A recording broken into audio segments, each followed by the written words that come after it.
Assalamualaikum warahmatullahi wabarakatuh. Alhamdulillah rabbil alamin. Allahumma shalli ala Muhammad wa ala ali Muhammad.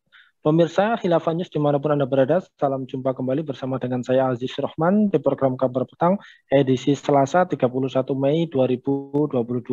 Insya Allah beberapa menit ke depan kami akan menemani Anda mencermati dan menelaah berita paling menarik dan paling populer hari ini bersama narasumber yang kompeten di bidangnya dan tentunya dari sudut pandang Islam.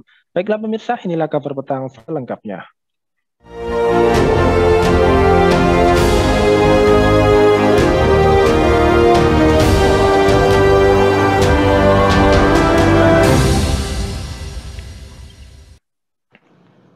Pemirsa, mantan Perdana Menteri Malaysia Mahathir Mohamad hari Jumat 27 Mei yang lalu mengkritik kerangka kerja ekonomi Indo-Pasifik atau IPEF, pengelompokan ekonomi baru yang dipimpin oleh Amerika Serikat. Mahathir menyebut upaya itu bertujuan mengisolasi Cina dan memandang bahwa IPEF tidak akan menguntungkan pertumbuhan ekonomi regional tanpa Beijing. Melansir Associated Press, Presiden Amerika Serikat Joe Biden meluncurkan kerangka kerja ekonomi Indo-Pasifik bersama 13 negara selama kunjungan ke Jepang awal pekan ini. Dia juga mengatakan bahwa IPEF akan membantu Amerika Serikat bekerja lebih erat dengan negara-negara Asia di berbagai bidang termasuk rantai pasokan, perdagangan, digital, energi bersih, dan anti korupsi. Nah, pemirsa, apa motif Amerika Serikat untuk membentuk kerjasama ekonomi Indo-Pasifik atau IPEF ini? Apa motif politis pengelompokan ekonomi baru yang dipimpin oleh Amerika Serikat, dan apakah kerangka kerja bentukan Biden ini bercorak imperialistik? Pemirsa, untuk membahasnya kami telah terhubung dengan Bung Fahrur Ulum. Beliau adalah ekonom dari Forum Dr. Muslim Peduli Bangsa. Kita sapa dulu beliau. Assalamualaikum warahmatullahi wabarakatuh, Bung Fahrur. Waalaikumsalam warahmatullahi wabarakatuh. Alhamdulillah, ini bagaimana nih kabarnya Bung Fahrur? Sehat, Bung? Alhamdulillah, sehat. Alhamdulillah, baik Bung, langsung saja. Ini kan sebagaimana pemberitaan yang sudah beredar, ini kan dikatakan bahwa Amerika Serikat mengumumkan kerangka ekonomi Indo-Pasifik yang baru dikenal dengan inisial IPEF atau Indo-Pacific Economic Framework sebagai koridor kerjasama perdagangan baru dengan negara-negara di Asia. Nah, menurut Anda ini Bung Fahrur, kira-kira apa motif dari Amerika Serikat untuk membentuk kerangka kerja ekonomi Indo-Pasifik ini? Jadi yang jelas seperti ini, dalam percaturan dunia global, tentu ada pemain-pemain utama ya, yang dia secara ekonomi dan politik itu ada hubungannya dengan ideologi yang mereka usung. Jadi persaingan ekonomi itu sekaligus persaingan ideologi. Kita tahu bahwa Cina sekarang menjadi satu kekuatan yang sangat diperhitungkan dan sudah mulai melebarkan sayapnya di wilayah Asia sampai nanti tembus ke Australia dan akan masuk ke Eropa juga. Nah, beberapa wilayah di sekitar Cina ini juga sudah mulai dikuasai oleh Cina. Tentu saja Amerika Serikat tidak rela hal itu terjadi. Apalagi sejak beberapa tahun yang lalu, 5 tahunan yang lalu, pengaruh Amerika di daerah Asia Tenggara dan juga di daerah Asia Pasifik itu mulai mengendor. Nah, oleh karena itu maka Amerika ingin membangun kembali marwahnya, pengaruhnya, kehormatan dia secara politik dan ekonomi di kawasan Indo-Pasifik. Nah, itu yang menjadi motif bagi Amerika, yaitu apa? Untuk mengangkat kembali citra dia, hegemoninya, kemudian kekuasaannya di sekitar Indo-Pasifik. Nah, untuk masuk di situ harus masuk dalam sektor ekonomi dan juga sekaligus politik. Nah, seperti itu. Maka dari itu, lalu Biden membuat satu Indo-Pasifik Economic Framework yang itu meliputi 13 negara, ada Amerika Serikat, Australia, Brunei, Filipina, India, Indonesia, Jepang, Korea, Malaysia, Selandia Baru, Singapura, Thailand, dan Vietnam. Vietnam ini kemana-mana akan selalu dibawa oleh Amerika. Kenapa bisa begitu? Karena Vietnam ini tanda petik ada konflik dengan Cina. Jadi dulu itu kan mereka jadi satu ya, Cina. Nah, tapi kemudian karena berbeda ideologi, Cina daratan itu lebih condong ke komunis, sementara Cina pinggiran itu lebih condong ke barat. Maka dari itu kemudian Vietnam sebagai Cina pinggiran, Cina lautan itu membentuk satu negara sendiri, dan ini menjadi semacam satelitnya Amerika, ya, untuk eksis secara ekonomi Vietnam ini. Makanya Vietnam akan selalu dibawa-bawa. Sekaligus ini untuk membendung laju Cina, di mana kita tahu bahwa Cina itu ideologinya komunis dan dia menguasai perdagangan, jaringannya begitu kuat, dan Cina juga punya ambisi yang sangat kuat untuk merangkul negara-negara di sekelilingnya. Kita tahu Hong Kong sudah masuk, Macau sudah masuk, ya. Kemudian Malaysia sudah secara ekonomi tunduk patuh kepada Cina. Nah, Indonesia juga beberapa infrastruktur itu dari Cina. Nah, oleh karena itu, Cina ini pengaruhnya sudah sangat luar biasa, dan ini harus dibendung oleh Amerika. Jadi motif Amerika yang pertama adalah membendung laju pergerakan ekonomi dan politik Cina, dan yang kedua, tentu Amerika ingin mempertahankan hegemoninya di dunia, terutama dalam konteks ini adalah di daerah Indo-Pasifik, sehingga dia membentuk Indo-Pacific Economic Framework. Nah, seperti itu. Ya, baik, Bung. Sebagaimana kita ketahui ya bahwa Presiden Amerika Serikat Joe Biden ini menghadapi dilema ya kalau melihat di percaturan perdagangan di Asia. Setelah sebelumnya Amerika Serikat menarik atau keluar dari kemitraan Trans-Pasifik pada Trans-Pacific Partnership pada tahun 2017 yang lalu. Nah, kemudian ada IPEF ini. Nah, menurut Anda sendiri ya, apa motif politis ya untuk pengelompokan ekonomi baru yang dipimpin oleh Amerika Serikat ini? Apakah seperti yang Anda jelaskan tadi, atau mungkin bisa lebih detail begitu penjelasannya? Ya, selain dari upaya mempertahankan hegemoninya di daerah Asia Pasifik, Indo-Pasifik, kemudian juga membendung laju ekonomi Cina, tapi yang jelas bahwa sejak mundurnya Amerika dari Trans-Pacific Partnership itu di masa siapa presiden sebelumnya, Donald Trump ya, Donald Trump. Padahal ya, itu dirumuskan oleh Obama, kemudian oleh Donald Trump itu mundur, dicabut. Nah, rupanya pengaruh secara ekonomi dan politik Amerika itu mulai menurun di daerah Indo-Pasifik. Gitu. Jadi Amerika ini selain ingin mempertahankan hegemoninya, membendung laju Cina, juga Amerika tidak ingin negara-negara yang ada di sekitar Indochina itu mempunyai ikatan yang lebih kuat kepada selain Amerika, misalkan kepada Cina, atau bahkan bisa saja nanti ke Rusia. Bisa saja nanti ke Rusia. Kita tahu bahwa Rusia itu eksportir gandum terbesar, Cina juga eksportir gandum terbesar, India eksportir gandum terbesar. Kalau sampai kemudian ini membentuk blok sendiri, maka Amerika yang akan terkucilkan. Sebelum Amerika ini dikucilkan, dia mencoba untuk mengucilkan yang lain, yaitu Cina. Oleh karena itu, yang paling disasar dalam konteks ini adalah Cina. Ya, adalah Cina. Apalagi khawatir bahwa laju pergerakan Cina ini akan semakin menjadi-jadi begitu dipicu oleh upaya Rusia yang menginvasi Ukraina dan tiba-tiba mendapatkan pro kontra yang sebanding di percaturan politik internasional. Jadi Amerika tidak ingin hegemoninya itu berkurang. Yang jelas seperti itu. Ya, baik. Lantas ini apakah ini di dalam spektrum yang lebih luas, ini juga termasuk cara bagi Amerika Serikat untuk mengokohkan dominasinya atas komitmennya untuk tetap menjadi kekuatan utama di Asia. Apakah seperti itu juga ini, Bung Fahrur? Iya, seperti itu.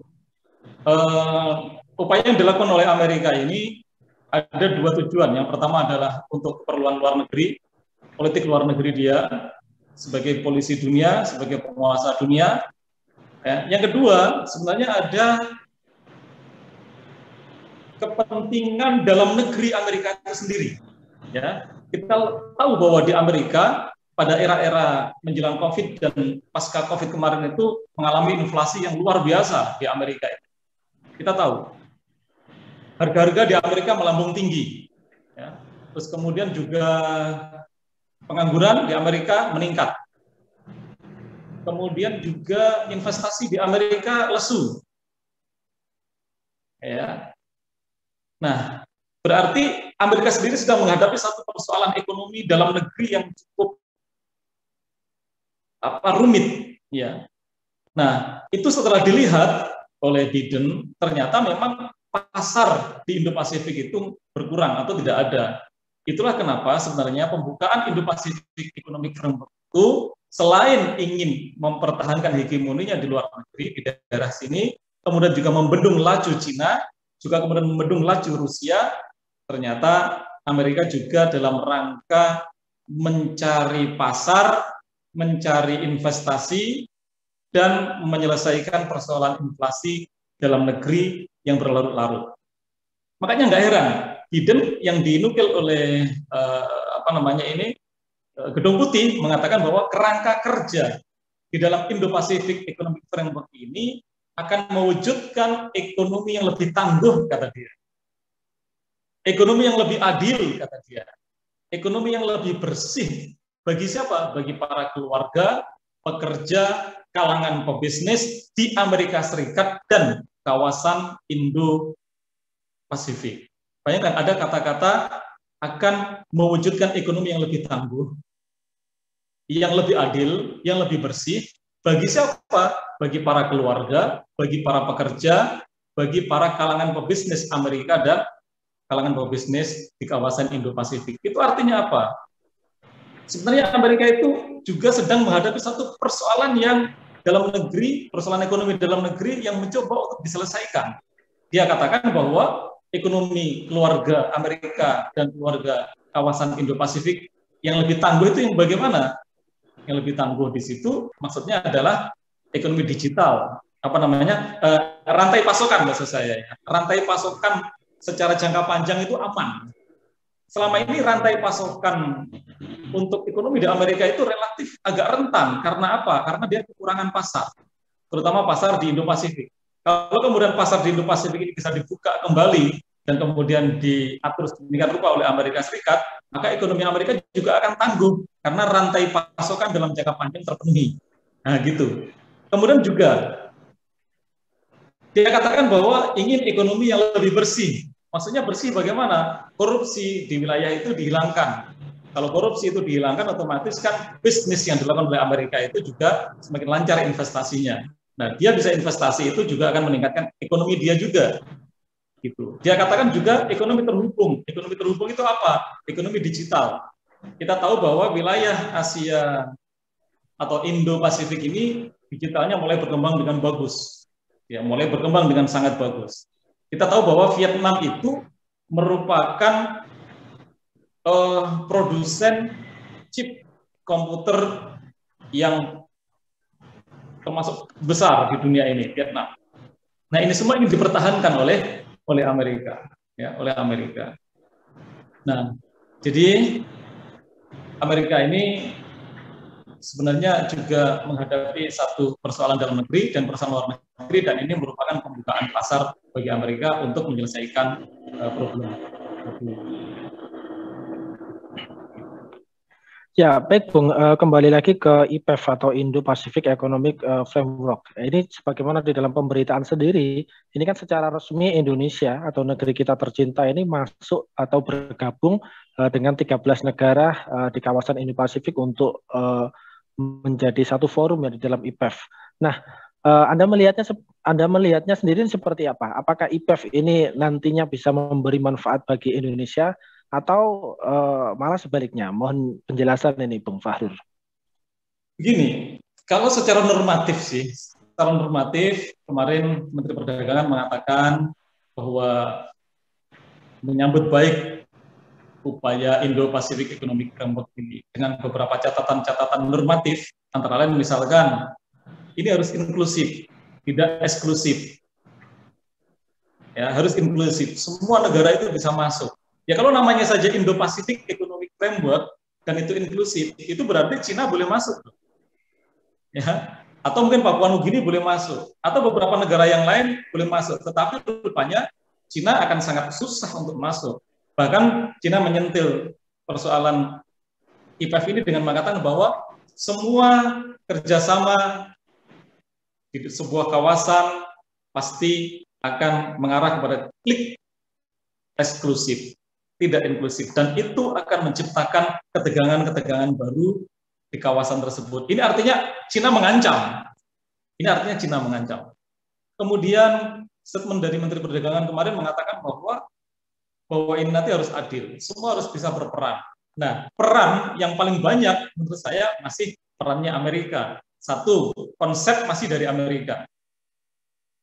Sekalipun IPEF ini juga mengambil masukan-masukan dari beberapa negara, tapi konsep utamanya dari Amerika. Yang kedua, Amerika mengatakan bahwa hal-hal yang penting di dalam IPEF ini adalah ekonomi tangguh. Itu pasokan panjang, ya, rantai pasokan panjang untuk Amerika, gitu. Kemudian ekonomi terhubung, itu adalah ekonomi digital yang sangat diinginkan oleh Amerika. Karena apa? Produsen digital yang sekarang besar juga di daerah Indo-Pasifik. Kemudian dia katakan bahwa ini ekonomi yang bersih. Karena apa? Tempat yang bersih untuk investasi itu menjadi sangat penting. Apalagi kemudian Amerika juga mengatakan bahwa ini adalah tidak sekedar bicara tentang persoalan tarif. Persoalan tarif itu persoalan yang sudah lewat. Amerika sudah sangat tahu sekali bahwa di daerah Indo-Pasifik ini penduduknya 60%. 60% itu ada di Indo-Pasifik. Bayangkan itu pasar yang sangat besar bagi Amerika. Kemudian juga PDB, produk domestik bruto global, PDB dunia itu 40% di Indo-Pasifik. Itu artinya bahwa wilayah ini adalah wilayah yang sangat empuk untuk dimanfaatkan oleh Amerika. Nah, bagaimana dengan negara-negara yang tergabung di situ? Ada Malaysia, ada Jepang, ada Indonesia. Saya melihat bahwa sekalipun secara normatif kita menginginkan harus adil, nanti semuanya harus bisa terlibat, kemudian juga harus inklusif dan sebagainya. Saya masih melihat bahwa ini kerjasama atau bentuk framework Indo-Pasifik ini lebih kepada upaya Amerika, dan beberapa negara-negara ini hanya akan menjadi objek saja. Saya masih melihat sebagai objek, jadi masih belum berimbang. Ya. Nah, bagaimana dengan Indonesia? Saya khawatir justru Indonesia ini adalah pasar yang sangat empuk untuk dimanfaatkan di dalam Indo-Pasifik Economic Framework. Ya, baik. Jadi apakah ini atau grup ekonomi bentukan Amerika Serikat ini digunakan untuk menghadang bangkitnya ekonomi Cina begitu? Saya kira demikian. Seperti yang sudah kita bahas di awal tadi itu, biasalah masing-masing ideologi itu akan selalu mendakwahkan ideologinya, baik secara politik maupun secara ekonomi. Ya, secara corak dari kerangka kerja bentukan Joe Biden sendiri, apakah ini juga bercorak imperialistik begitu? Kalau secara normatif dikatakan tidak, tetapi secara fakta dan hakikatnya ya.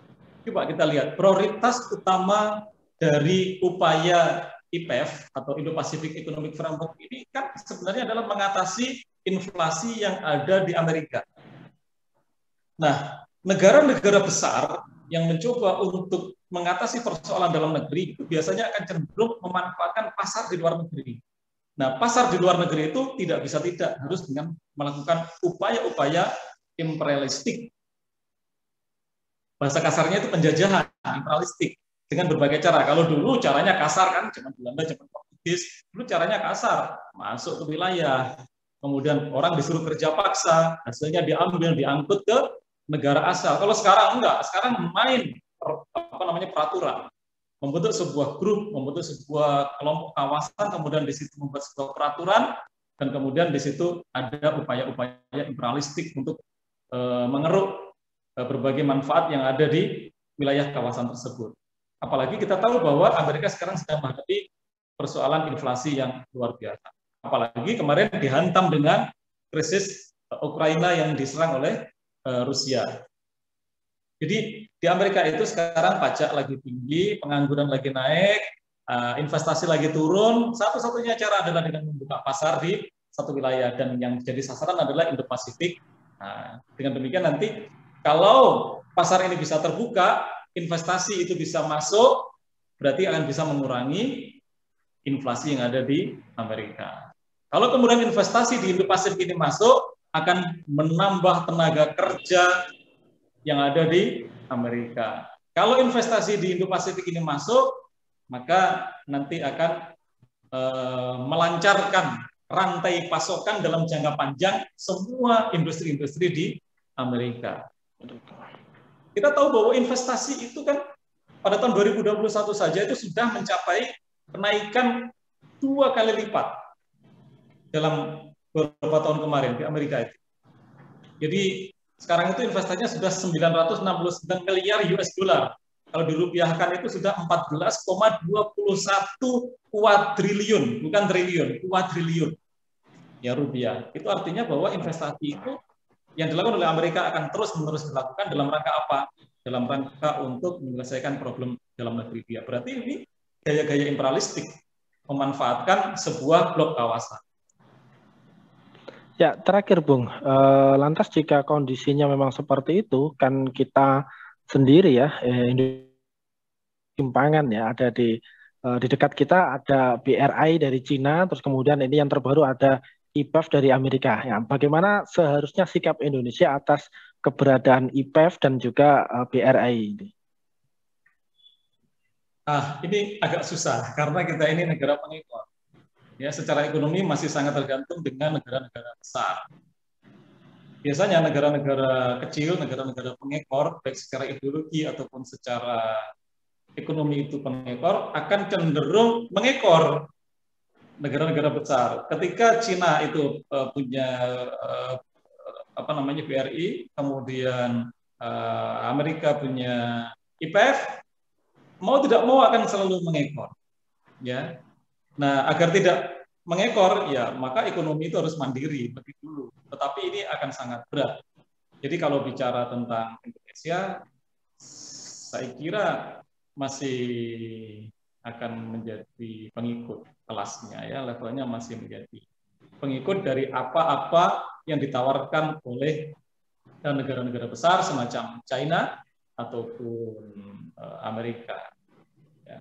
Ya idealnya bergaining. Jadi cobalah belajar untuk berani bergaining yang lebih ketat gitu. Tapi ya mungkin tingkat kesuksesannya tidak bisa sampai 100%.